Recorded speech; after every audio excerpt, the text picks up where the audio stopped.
In 2003, a horrendous crime happened in Japan. A family of 4 was brutally murdered and dumped in the waters of Hakata Bay. 2 children, ages 8 and 11, were among the victims. This terrible crime that shocked Japan was committed by 3 foreign students from China. The case made the headlines and shocked people in Japan, raising the issue of security in Japan and the presence of foreign students. The public was particularly outraged at the presence of foreigners, and the acts of violence committed by them, leading to an increase in anti-foreign sentiment.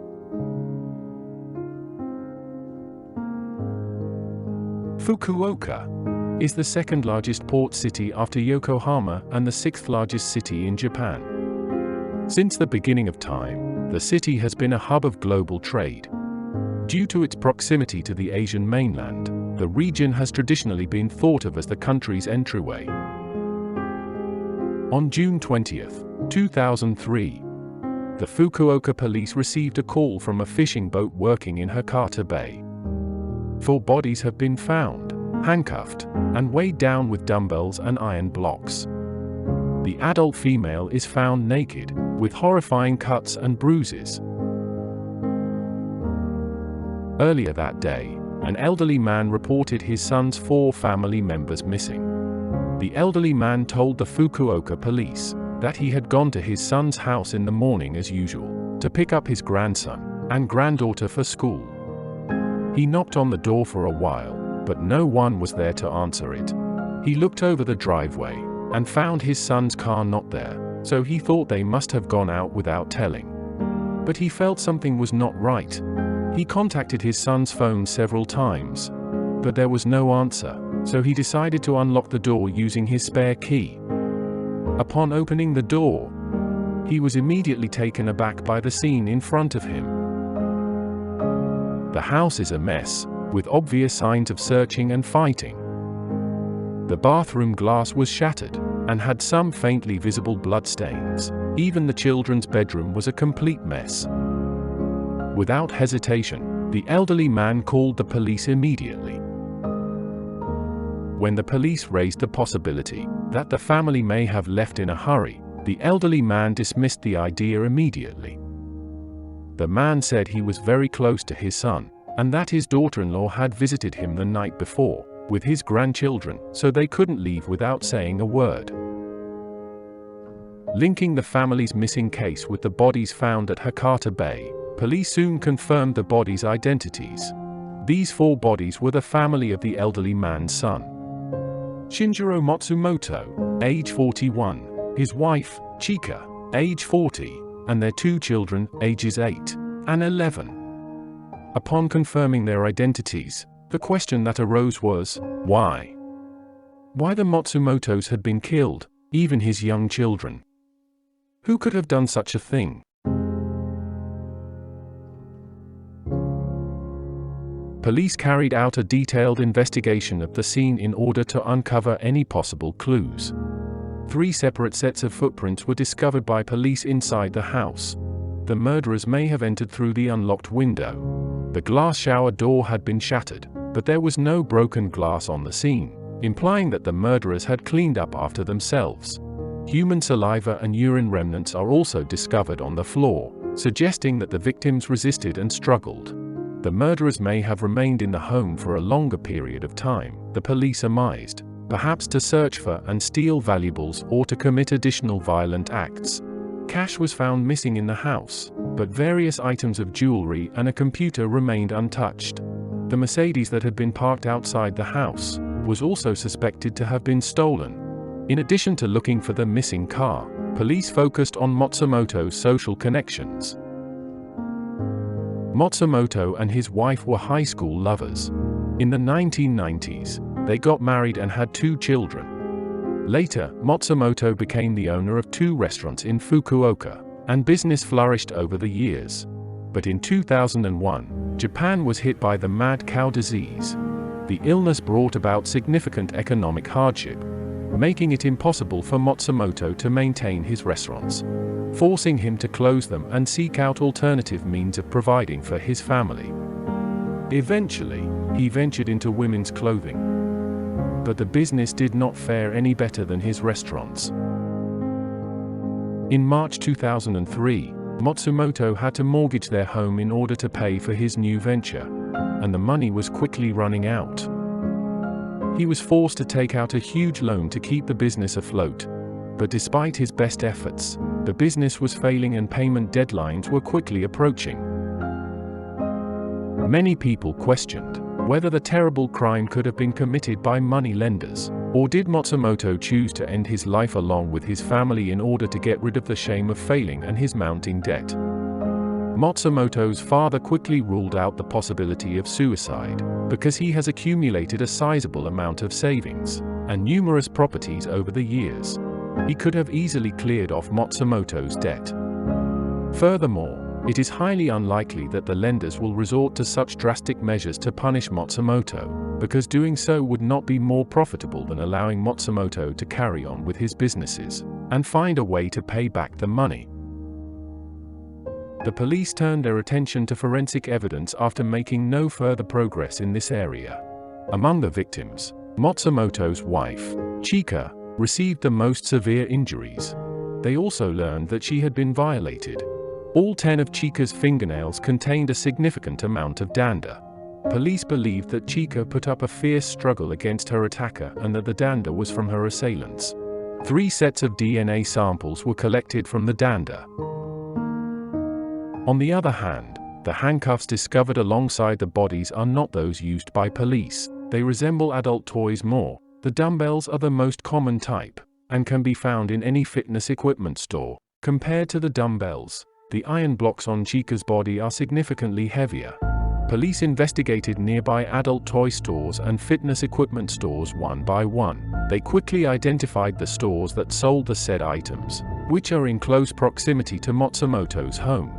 Using the surveillance footage from the stores, police were able to identify their first suspect. On July 22, 2003, Fukuoka police released the portrait of the first suspect. The following month, they received information from a local Japanese language school.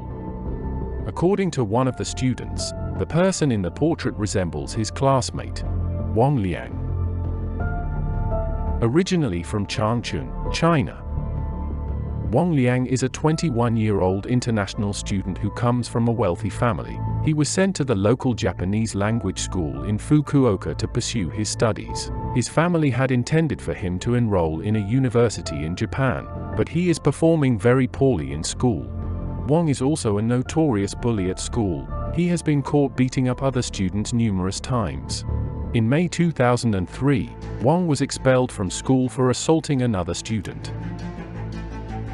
Instead of returning to his home country, Wang decided to remain in Japan, sharing an apartment with another classmate. His apartment is only a mile away from Matsumoto's house. On August 3, 2003, Fukuoka police conducted a raid on Wang's apartment, but found that Wang and his housemate had already left. Immediately, they checked their immigration records and found that they had already left the country after the incident. The roommate that lived with Wang is 23-year-old Yang Ning, who was still studying at a private university at the time he fled Japan with Wang. Yang is suspected of being an accomplice in the Matsumoto case. Like Wang, Yang is also from Changchun, China. They were both acquainted before coming to Japan. Fukuoka police collected DNA samples of Wang and Yang from their apartment, and compared them to the DNA sample collected from the dander found under Chika's fingernails. Unsurprisingly, they were a match. The fingerprints found at the crime scene also belonged to both of them. By looking into their social network, police also identified the third suspect. Wei Wei, a 24-year-old from Henan, China, was in the military before coming to Japan. After making 2 unsuccessful attempts to enroll at Fukuoka University, he decided to study computer science at a short-term university in Fukuoka. That was when Wei Wei first met Wang Liang and Yang Ning in a local internet cafe. Due to the language barrier, Wei does not have many friends in Japan, so he grew close to them right away since they speak the same language. Since then, the trio has been committing petty crimes together. They robbed fellow Chinese students, and Wei also has a criminal record for assaulting a Japanese girl who rejected him. In August 2003, Fukuoka police arrested Wei at the airport as he was trying to leave Japan. Wei has remained silent since he was arrested. Shortly after, Wang Liang was also arrested in China. Unlike Wei, Wang immediately gave out Yang's whereabouts in exchange for a lighter sentence. A week later, Yang Ning was arrested in Beijing, China. The arrest of the trio marks the end of the long manhunt, and finally unravels the whole story and motive behind the gruesome killings. In June 2003, the trio were gradually running out of money they had made from the petty crimes they committed. With their student visas expiring soon, they have decided to land a big score before heading back to China. They started looking for targets around their area, and Matsumoto's residence came into sight with an expensive-looking Mercedes parked in front. Following some investigations, they found that there was only a woman and 2 children at home most of the night. The husband would only come home after midnight, making them the ideal target. After a few nights of observation, the husband's schedule had become clear, and the plan to rob his house was set in motion. On June 19, 2003, at 11 p.m., they arrived at Matsumoto's house. The car was not in the parking lot, so they knew Shinjiro was not at home. They entered through an unlocked window, and soon discovered that Chika was in the bathroom, and the children were already asleep in their bedroom. Wei and Yang headed to the bathroom to restrain Chika, while Wang proceeded upstairs to watch the children. The pair became excited when they saw Chika in the bathroom and tried to violate her. Chika resisted fiercely, but was beaten into submission. They then drowned her in her own bathtub. After that, they went upstairs to join Wang. Following some discussion, they decided to kill the 11-year-old boy and take the 8-year-old girl hostage. Wei smothered the young boy with a pillow while Wang and Yang restrained him. Shinjiro arrived home not long after, and the 3 ambushed and restrained him as soon as he entered the house. With his daughter as a hostage, they forced him to tell them where he keeps his money. Shinjiro explained that he has no money due to the financial crisis he is facing, and begged them not to harm his daughter. Angered by Shinjiro's stubbornness, Wang strangled the helpless little girl to death in front of her father. After losing his family, and seeing his little girl killed in front of him, he refuses to say another word. Angered by his silence, the 3 beat him to death with the dumbbell. After that, they cuffed their bodies with weights and dumped them in Hakata Bay. The vehicle was then abandoned elsewhere. This cold-blooded massacre netted them less than 40,000 yen, equivalent to about $300 at that time. The 3 foolishly believed that the bodies would never be found or connected to them, but they were shocked when they saw the news about the Hakata Bay corpses just 2 days later. Panicked, Wang and Yang bought flight tickets back to China on the same day. Wei remained hidden in Japan, because he did not even have enough money to buy flight tickets. On January 24, 2005, Chinese authorities sentenced Yang Ning to death and Wang Liang to life imprisonment. Wang's confession and cooperation with the authorities prevented him from being put to death. Even though he dramatically kneeled down and apologized during the hearing, the victim's family thought his life sentence was too lenient. Yang Ning tried to appeal his death sentence but was dismissed by the court. On July 12, 2005, he was executed at the age of 25. In 2004, while Wei was detained in Japan, he wrote a letter to his family in China. Just one word, regret, is written on a white piece of paper and is the only word in the letter. The letter, as simple and brief as it was, carries an immense weight of guilt and regret. But no matter how much he repents, it can never erase the pain he caused, or fill the void that was left behind in the lives of his victims' families. On May 19, 2005, Wei was sentenced to death by the Fukuoka District Court.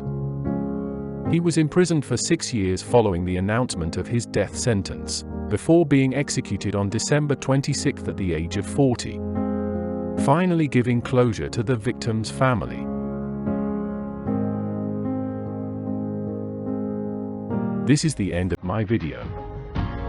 If you like my video, please give it a like and subscribe. And feel free to comment and correct me for any mistakes in the comment section. Thank you so much for watching.